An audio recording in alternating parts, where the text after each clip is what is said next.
Tricky. Okay. So I've been getting a lot of emails and messages with different questions, uh, all kinds of questions. How many provinces have I been to now? Uh, I've actually been to 20 of 25 provinces. I'm in the process of putting together. See that scorpion? Anyway, thought I'd share that with you.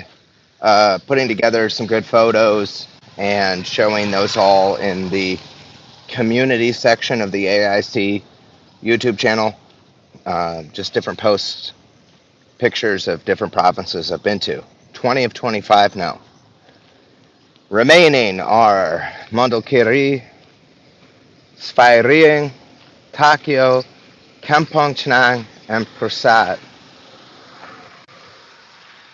I've actually been to Kampong Chnang and Prasad and Sphairing, but I have not taken pictures and made posts there. So I'll be happy to update that and get some good content for you guys. I'm right in the middle of this little tour I'm doing where I did Odar Mianche, Preah Vihear, Stung Trang, and Ratanakiri province.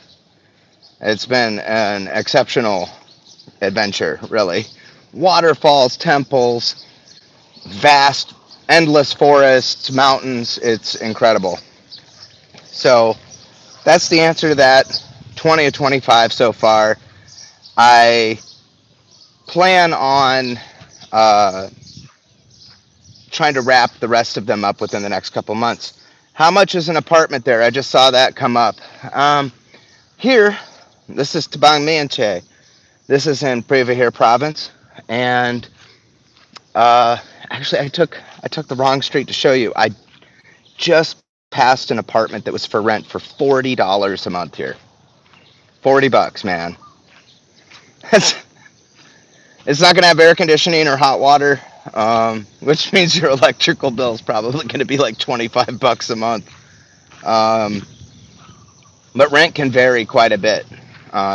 The most expensive rent I've ever paid in Cambodia was $650 a month for a villa with the pool.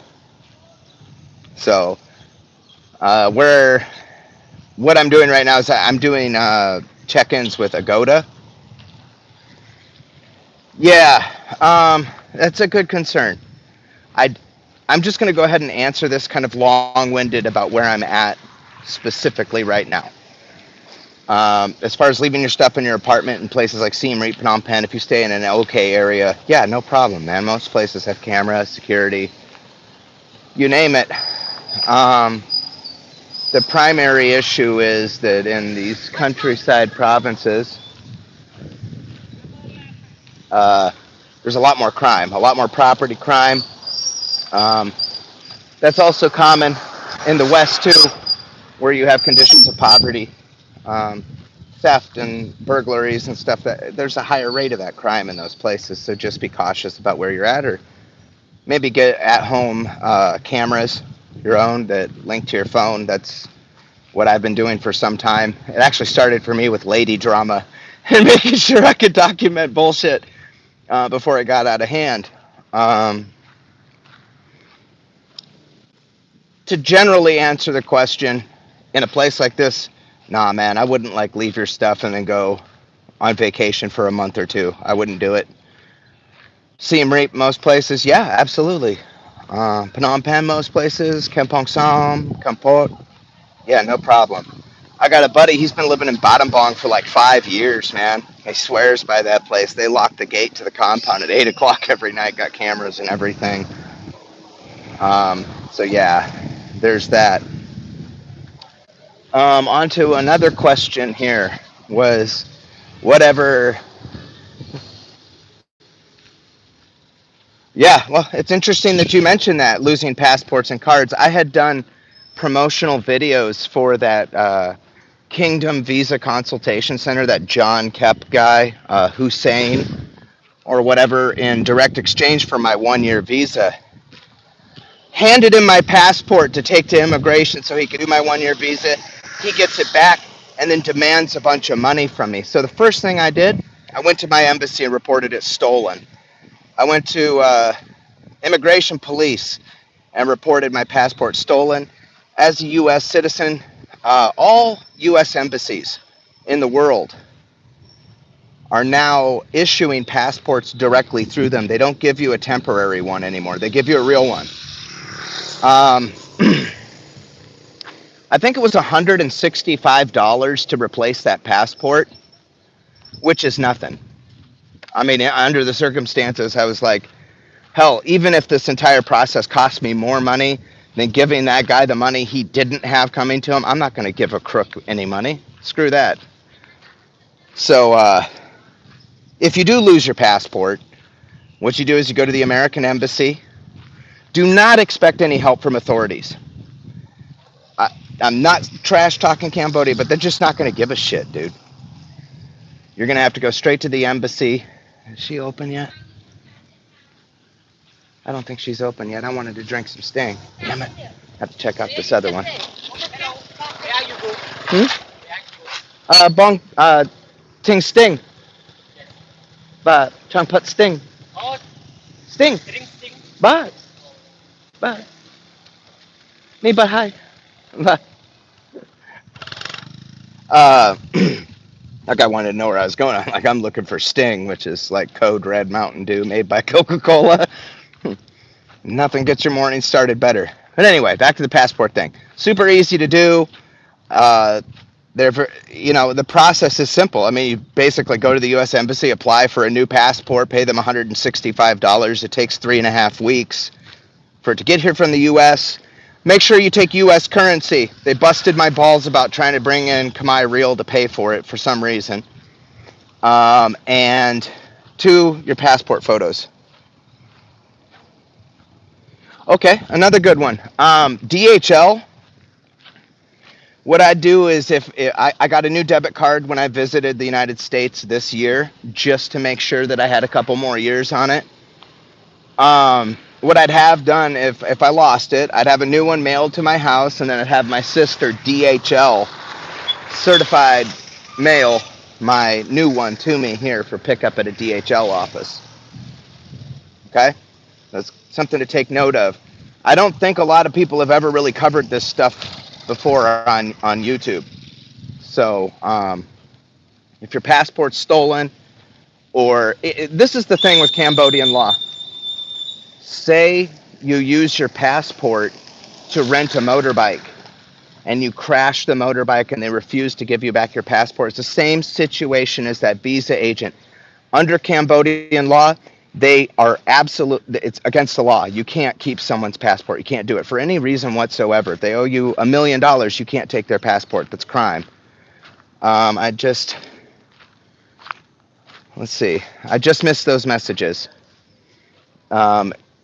If you want to ask them again, I can't pull them up. Hold on just a second. I got to get a drink.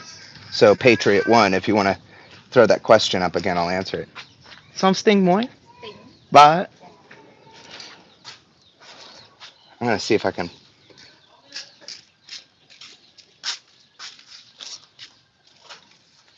Do you have your... Yeah, I need to have family in home country to send it. Yeah, or you could... a lot of travel agencies back home, they actually accommodate that stuff too, so you can make like a safety plan with them. Joey, hey, what's up? Hey, brother. So I wouldn't... the first thing that I did when I dealt with that situation is I panicked. I got mad. I wanted to beat the brakes off of that dumb mother. He's had nothing but problems here with like everybody. So then I just took a deep breath, went to the embassy, and it all worked out just fine. Now the visas have changed a little bit, but what was really cool was after explaining the entire situation to them, they were like, dude, don't even worry about it. You need a new visa to leave because in the computer we have your visa as expiring in July of 23. So it was really cool. I didn't like my passport photo anyway. I know that's incredibly immature to say or joke about, but it was kind of a good excuse to get a new passport. And my pages, I had the big book passport and it was almost full. Stamps from all over the damn place. Bye, point, Preah. Bye, point. Thumbs up. Arkham. So I hope that answers that question. Just a second. Let me get situated here.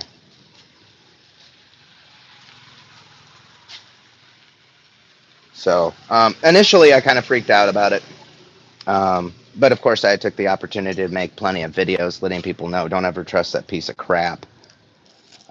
Here told he's on his way out of the country probably because, I mean, how long is he going to be able to really stay here and do business? Because this has been a routine for him, ripping people off. The worst part of it and why I kind of gave the guy a chance is because when I met him, him and his family were living in this really disgusting room in Phnom Penh, all piled on top of each other on a mattress on the floor. And, like I've fucked up a lot in my life, I've done a lot of things I'm not proud of. I've struggled with alcoholism and all kinds of emotional mental health issues. And I was like, man, you know what? All I really needed ever in my life was someone to give me a chance. So I gave the guy a chance, and I figured, like, what kind of idiot would try to screw over one of the most widely known foreign influencers in the country? Um, so, but he did it, and I don't think he's going to be here much longer. Am I going to be in Campot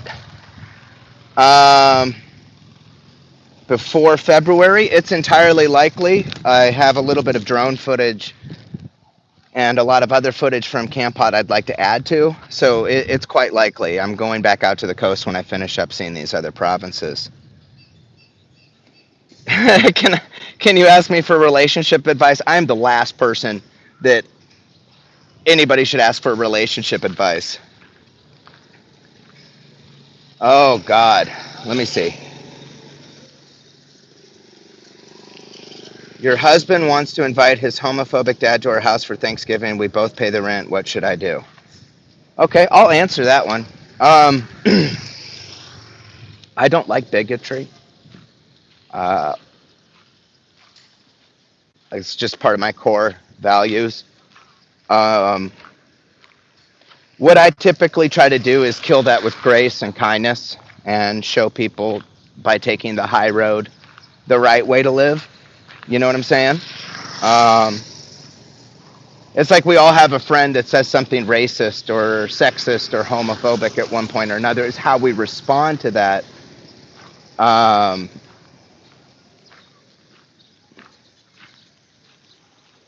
that really kind of makes the difference. You know what I mean? So I would do you. I would do you. I would make sure that your life is happy. And if someone doesn't accept you for your sexuality, then fuck them. you know. Is teaching English there worth it? Right now, um, I've got a friend from England who's getting paid about $1,700 a month to teach English in Phnom Penh. So yeah, one of the first English jobs I was offered, and this is the thing, the pay's going up.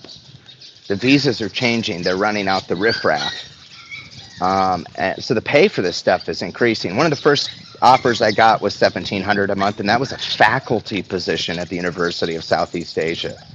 So I can only imagine what that job would pay now. Back to the rent thing. These guest houses, apartments, they call them bentub chu, a room for rent.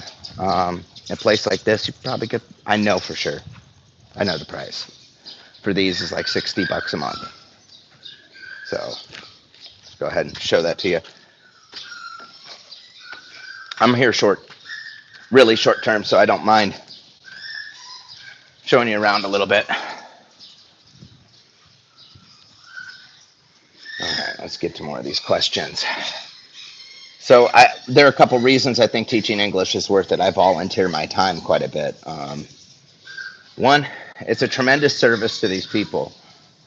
A lack of education is a catalyst for all kinds of life problems. If you ensure kids, adults, a good quality education, they're going to thrive economically from that. Okay? That's how progress is made. So For me, monetary motivation is is not not a substantial consideration that I make.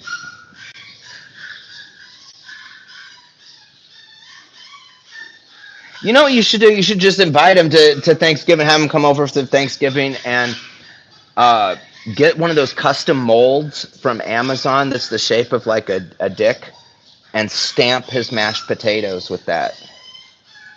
You know, most homophobes are latent homosexuals. That's a fact. So maybe the way he eats those mashed potatoes might might might address some of those issues. Khmer Mapai Buin, yeah, that's a great way. That's the way the Khmer people shop around. That's their Craigslist, man. Those Facebook groups are cool, but like honestly, man, like in Siem Reap, like I am nearly fluent in Khmer, and I had a super nice apartment in Siem Reap before, and my rent was half what the other foreigners were paying for theirs. So keep that in mind too. Try to learn the lingo, and things work out pretty good. Another question that I had, and I got questions popping up in the chat thread here, was well, one was that passport and the issue with the visa agent and all that stuff, and how do you deal with that? And then you mentioned lost cards. I've never had any lost card, lost phone situation to deal with. For the most part, everything's relatively easy once you figure out how to do it. Um, for the what am I doing with my time is what a lot of people have been asking me. Obviously, lately I've been posting pictures of nature and archaeology. Um, where I'm at is somewhat. I don't know. They just don't seem to have a lot of foreigners here. There's not much for amenities that we would be used to. How much do you pay for kickboxing? I'm friends with a professional fighter from Australia, and he joined a gym in Siem Reap. I think it was like $20 a month, um, and that was like a Muay Thai, Kung Khmer kind of gym, Khmer Bradal. I'm not sure um, what style exactly. I'm a Krav Maga guy, and I'm just I don't pursue martial arts anymore. I'm too old. I've had health problems. I'm trying to recover. I'm kind of a lazy guy at this point. I work out, but not like CrossFit, not like martial arts. I don't do that stuff anymore. But the latest I heard is about anywhere from $20 to $50 a month. I think would get you a membership at a really good martial arts gym here, and potentially have like tutoring time, coaching time, and all that. As far as getting plugged up with title fights and stuff like that, I don't know. $15 an hour, that's for private lessons. That's not gonna, yeah, for a private kickboxing class, yeah, $15 an hour. That sounds about right. Um, I know that that's about the same price. My friend from Australia, you should check him out, Young Blood Abroad on YouTube. He just started his channel. Good kid, really good kid. Um, I think he had said that, and he was like, "What? $15 an hour?" He's like, "That's what you get paid to pour concrete back in Australia." I'm like, "Yeah, I'm." Um, Once again, fluent in the language. You can say, "Bro, I'm gonna give prom real mo now. I do. I'll give you $5 an hour, no more." Once you speak Khmer and you can communicate effectively like that, and you can explain your circumstances, like, dude, I rent a room for 40, $50 a month, man. I'm only here because I can afford to be here. Like anywhere, people are understanding. If you walk around like looking like an ATM machine, people are going to treat you like that. Um, so I would consider that. Yeah, probably $3 to $5 an hour. Um, where I'm at here, it would be maybe 10,000 real an hour for a retired professional fighter to train you, if they even took your money. If you're good, you got the sand to get in the ring with real fighters. Part of the tradition in myriad martial arts is that we support each other. It's not about the money, it's about the sport, it's about the passion for the sport. You know what I mean? And like I mentioned with me in Krav Maga, I don't practice, I don't train. I'm at that point in life where I'm just doing something different. I'm working on my art and that sort of thing. I can't push like I used to. But that said, if say law enforcement or somebody wanted me to teach them some basic fundamentals of Krav Maga, or anything else that's U.S. service related that I would know, I'd probably be looking at more like 50 an hour for that, to teach that. Or it just wouldn't be worth my time. So the reason I mention that is that you want to consider that what quality of instruction you're going to receive, and be willing to pay for what it's worth to you. I learned a long time ago, before it came to even bartering with people over here, I learned as a kid, something is worth what someone's willing to pay for it. Water's free when you go eat at Denny's, but a glass of water, if a guy's got a bottle of water in the middle of the desert and you've been there for 2 days with nothing to drink, how much would you really pay for that water? You know what I mean? So, and you can't argue about the quality of water. Water's water. But with kickboxing and martial arts, what type of instruction are you really going to receive? Are you really going to receive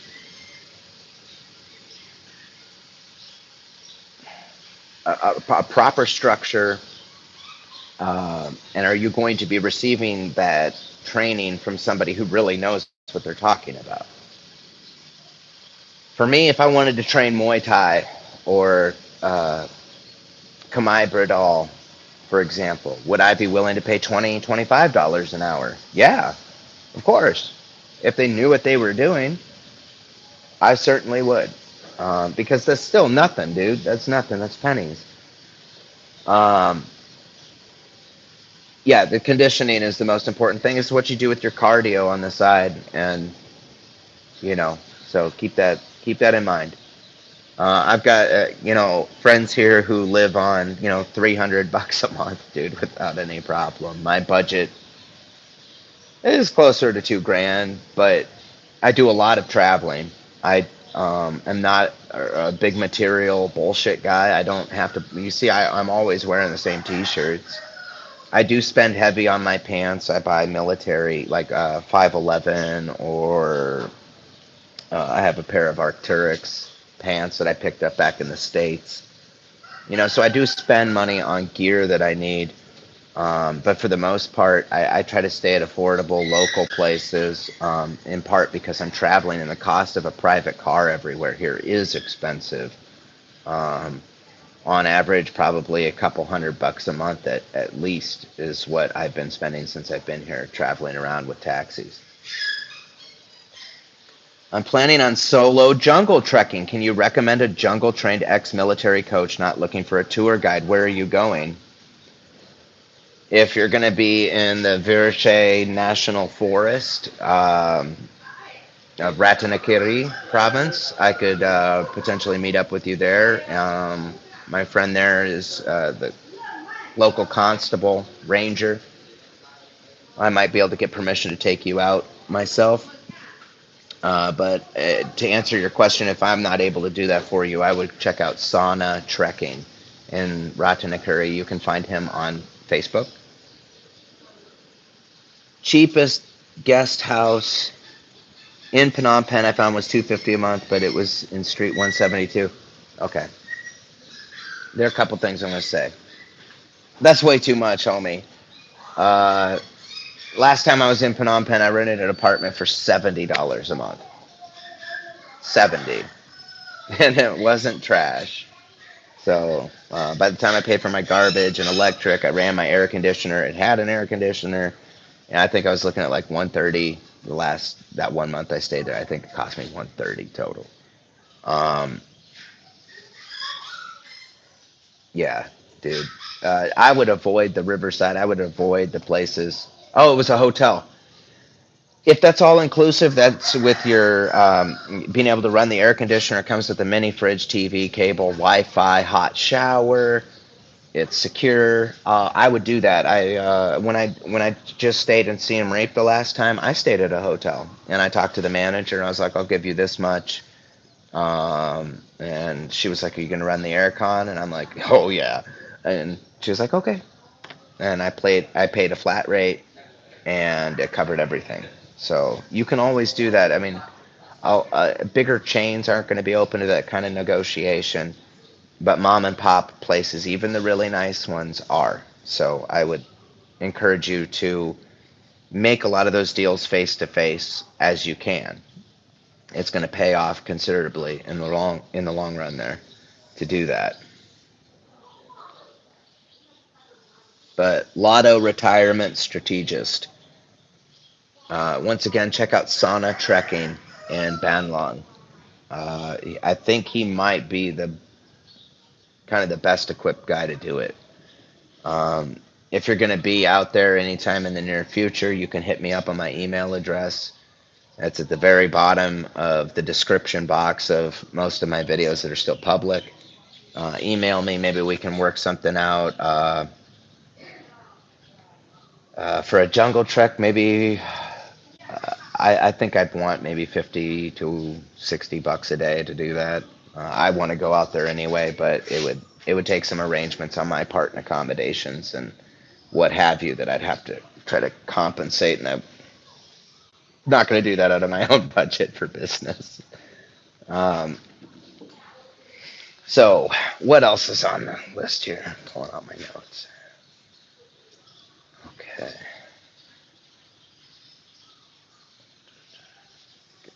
Is camping safe in Cambodia? You do know that there are snakes in the jungle here that are over 10 meters long. That a bull elephant, if you stumble on a bull elephant in the woods, it's going to kill you. There are 17 different species of snakes in this country that will kill you within an hour. There are insects as well, like the scorpion I showed, centipedes, different spiders that kill you. Just anaphylactic, you're done. Take deep bug spray. You can't carry weapons in Cambodia, but if you are going to the forest, like I've got a really nice handmade jungle. I mean, some people have called it a sword. It's not a sword. It's not even really a machete. It's just kind of like a long knife that I made out of a leaf spring from a truck. It's heavy duty, dude. I cut a bamboo tree down with 2 shots with this thing. It's heavy. You take something like that with you. Most of the snakes you have to really worry about are the tree dwellers, different vipers that sit in the trees, because then they strike at this level. Anything on the ground, most snakes on the ground, most poisonous insects in general, snakes. Sorry. When they feel the vibration of your feet, they move out of the way. You know what I mean? So, once again, I really wouldn't worry too much about the snakes. Uh, in Western climates, um, they typically try to stay warm. This old cowboy trick where you take a rope and make a circle around where you're sleeping. No Joke was the most entertaining person on YouTube. That's right, he was. God bless him. I missed him. And now I'm the most entertaining guy on YouTube. Yeah, if you're looking for training, like jungle survival training, I don't know a lot of foreigners here who are well versed in it. I know I am. I'm confident that if I really wanted to stay in Vihear National Forest for the remainder of my lifetime indefinitely, I could do that. So, yeah, snakes are scared of human movement. Um, I wouldn't recommend keeping a fire going overnight in the woods here. probably not a good idea. Um, the hazards beyond the nature are, once again, I don't want to like create fear. And there's meth production, there's human trafficking, there's illegal logging, poaching, and that sort of thing. And to be quite honest, if you stumble across those people, they're probably gonna kill you, dude. And that's why you should go with a good guide, a policeman, ranger, somebody who has some sort of authority and takes a path, the same path that people normally go on, and that's where criminal elements avoid. That's where dangerous game would avoid because they don't want to be around people either. You know what I mean? um, let's see what else we got here. A tent that snakes can't get into. I'm not sure there is a tent that snakes can't get into. Snakes are escape artists, but they can also get into anything they want. Um, if you've made a knife from a leaf spring before, I mean that's good, man. You can go to a blacksmith here and have them make you a custom one that you show them a picture of on the internet. I want the knife from the last Rambo movie. And they'll make it for you, 30, 40, 50 bucks, no problem.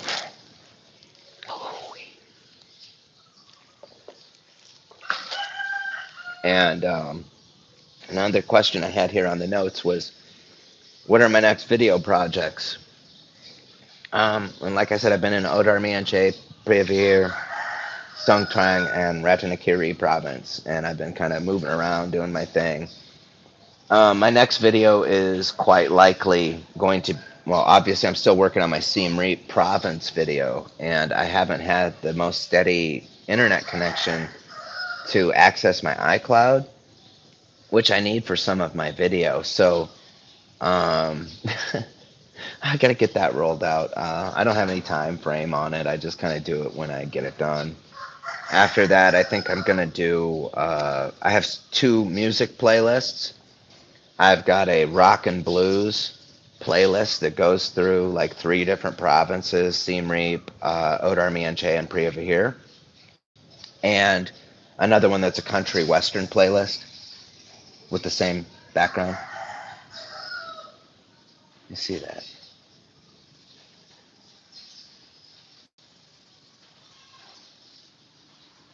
Yeah, I'll meet you at Bob Marley. Sure, man.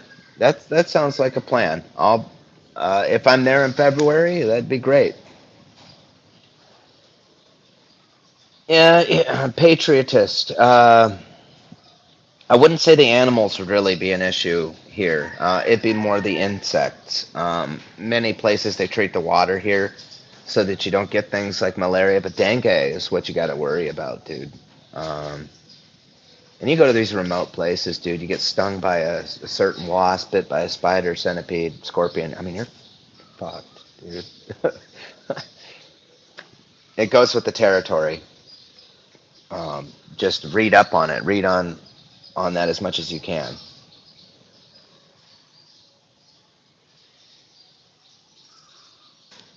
Make an updated on what gear I should purchase. I could make a survivalist video. Again, it's been a couple years since I've made a survivalist video. Gabriel P. Still workless? What does that mean? I'm not sure what that means. Um, I've got great income. I volunteer my time.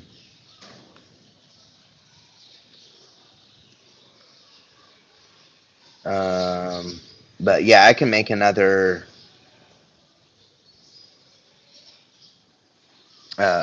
video of like jungle survival.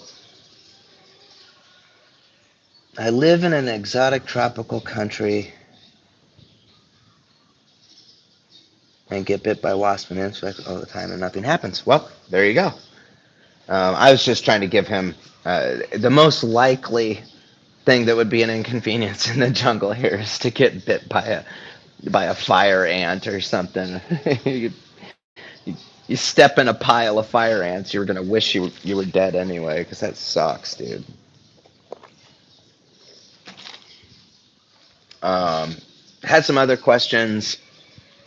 But I think I'm running kind of long on my live video time today. But let's see.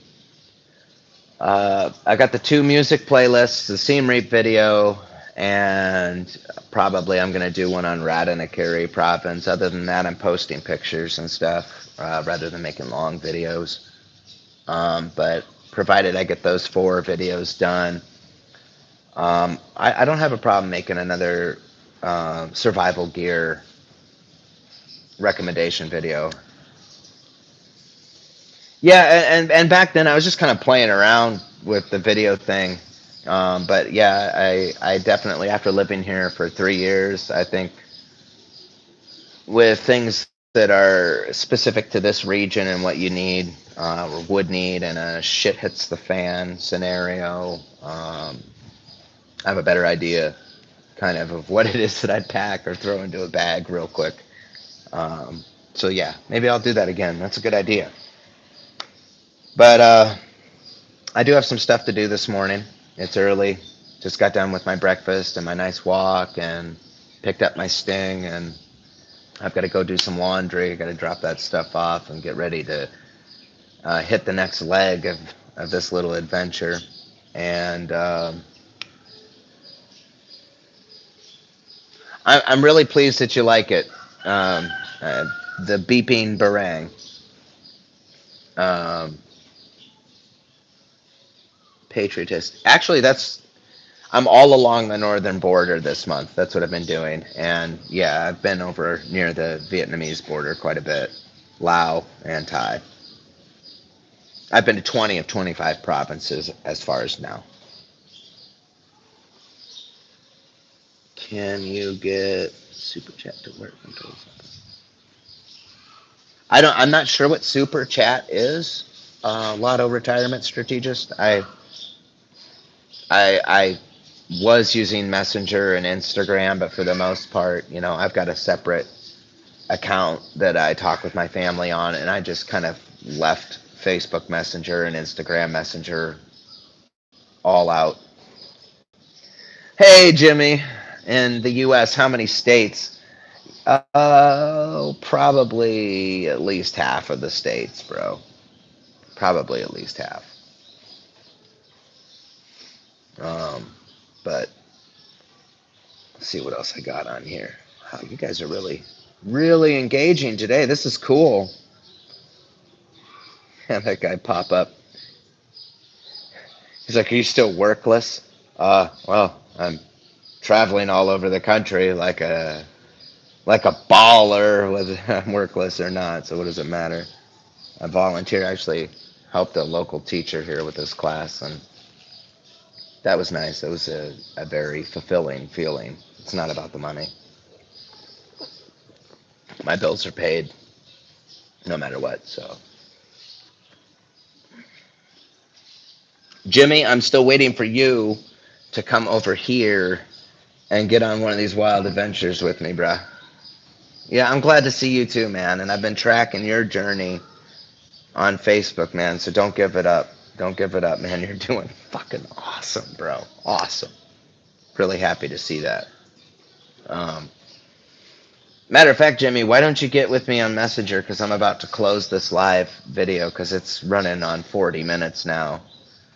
And yeah, I got to do some stuff. But I'll give you a phone call if you want, if you're going to be up for a while, man. And thank you, everybody, for watching, for engaging. I think I typically leave my live videos posted public for a while, and then I just switch them to unlisted, but then they're in the live video playlists. I got to reorganize the playlist because, I really don't want off-color content on my channel anymore. I think I've come quite a ways from where it was when I started this journey to where I am now. With my temperament, with everything in my life situation. So I'm trying to keep it positive and educational and inspirational, because the only thing I know I can really do above and beyond anything else that's within my capacity to serve these people is to get this information out and encourage good, educated, responsible people to come here and do good for this place because they deserve it. They need it. They deserve it. I want good people to come here and give their best efforts. So thanks a lot for that, Jimmy. I appreciate it. And I'm gonna send you a message as soon as I jump off here. But until next time, guys, just keep your eyes on the channel. Yeah, they do 100%. They say they just absolutely rescued me from myself and all kinds of existing problems that I had with my physical health, with my mental health. These people are amazing. So if you're gonna generalize a group of people, they're awesome. They really are. You got your TEFL. Actually, that's good that you did because before it wasn't such a big deal. Now that they're tightening the visa requirements to get some of these really icky people out of here, I know that's what it is, which is great. My hat's off to that. The stipulations and requirements and so forth that you'll have to make to get a good teaching job. Maybe you got to piss in a cup. Maybe you have to have a TEFL. Maybe you need a college degree. Some places, I don't know. They're tightening things up a little bit, but in the end, that's the best for this place. You know what I mean? So, I love you guys, man. Thank you for riding this long. And stay tuned. Check out the channel. I keep making my posts, and I should have some videos coming out here soon. As soon as I got stable enough Wi-Fi to run 20 gig 4K video upload, I'm gonna get that up for you. Watch for that Siem Reap province video. I've got amazing 4K drone footage. I covered just about all the most popular stuff that you do in the entire province, from Srai Noe to Kraline and Puak to Dom Dyke to Kampong Pluk to Siem Reap City. I mean, I've covered a lot of it. Kulin Mountain. So anyway, check that out. It'll be up soon. And Radhanakuri to follow. All right, guys. Well, until next time, if you need me, hit me up, AaronIman@gmail.com. It's in the description boxes of this video. Peace out, bitches. Ooh. End.